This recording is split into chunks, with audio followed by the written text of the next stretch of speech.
617-830-4750. Let's see who else is on the phone today. We have 32 people holding, more than we've ever had. Let's try the 216 area code. Caller from 216. Hello, who are you? Where are you calling from? What's on your mind today? Hey, David. My name's Ken. I'm from Cleveland, Ohio. I had a couple I'd like to maybe frame a premise for you to kind of respond to, and sure, you can tell me what you think. I actually was just listening to a while this week your debate about the death penalty, and it really tied together well with the I don't know if you've heard of kayfabe or watch pro wrestling. Wisecrack on YouTube had a good I don't know if are you familiar with that term, kayfabe? I am not. Okay, it's sort of when there's a presentation or entertainment where the presenters know they're fake and the audience know they're fake, but everyone's kind of playing along. And it sort of went perfectly with kind of your discussion about the death penalty, where you had people who it seemed like had never even been in a courtroom talking about these very high level and complicated issues. And I see this all the time. I actually heard Glenn Lowry with Larry Koltikoff, the economist. I'm not sure if you're familiar with them, but they were talking about affirmative action.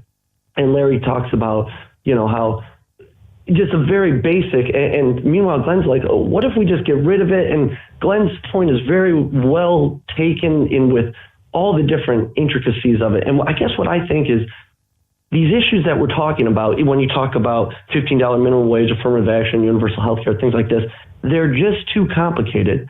And we have this party in the Democrats that, as another caller said, almost feels so divided, but there's just these answers, these tailored answers that are barely policy prescriptions that are, it just doesn't feel like I have trouble just worrying about the Democrats and voting for a Democrat because I don't see real answers because the right is just so dysfunctional.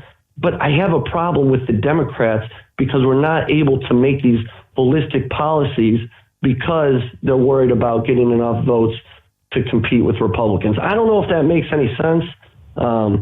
It does. Yes, Ken, I think I got you. You're shot out of a cannon today, and I love it. So here's the thing. I get what you're saying, that there, particularly when you're in the opposition, you have to sort of try to lay out your position or policy idea as simply as possible in order for it to at least appear politically viable. And that doesn't really get us nuanced discussions of policy. But I don't know that I agree with you that that Democrats are just wrong on a lot of these. I mean, so like, for example, Medicare for all, as an example, which is not the official position of the Democratic Party, but there are increasingly more and more Democrats who support that. Yes, you can get Sorry, Ken, would it be okay if I give you the full answer? Yes, okay. Okay. You can make the argument that in order to actually get to the point of implementation of Medicare for all, yes, you need a lot of different systems. You need to figure out the financial side of it. You need to figure out the legal side of it. You need to figure out the technical and implementation and logistical side of it. But just because you have more and more Democrats saying, hold on a second, we know of another system that would work, and it's Medicare for all, I don't know that that's really something fair to criticize the Democrats on, because they're sort of coming up with these one-liners, because that's step one in moving the conversation.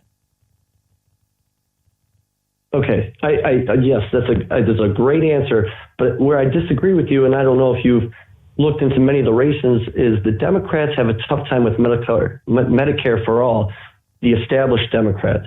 There was a great expose on This American Life a couple weeks ago where they actually detailed some primary races, several across the country, where Medicare for all Democrats were not able to secure funding at all from the Democratic Party, and were actually shunned from basically receiving funding and information. Okay, so I think that understandably, that's a different argument. The argument so I was just using Medicare for all as an example, but your initial criticism was you just weren't hearing depth and nuance and ideas from Democrats. Now you're saying you are hearing it, but the Democratic Party won't fund them, which is that's a relevant conversation, but a very different one.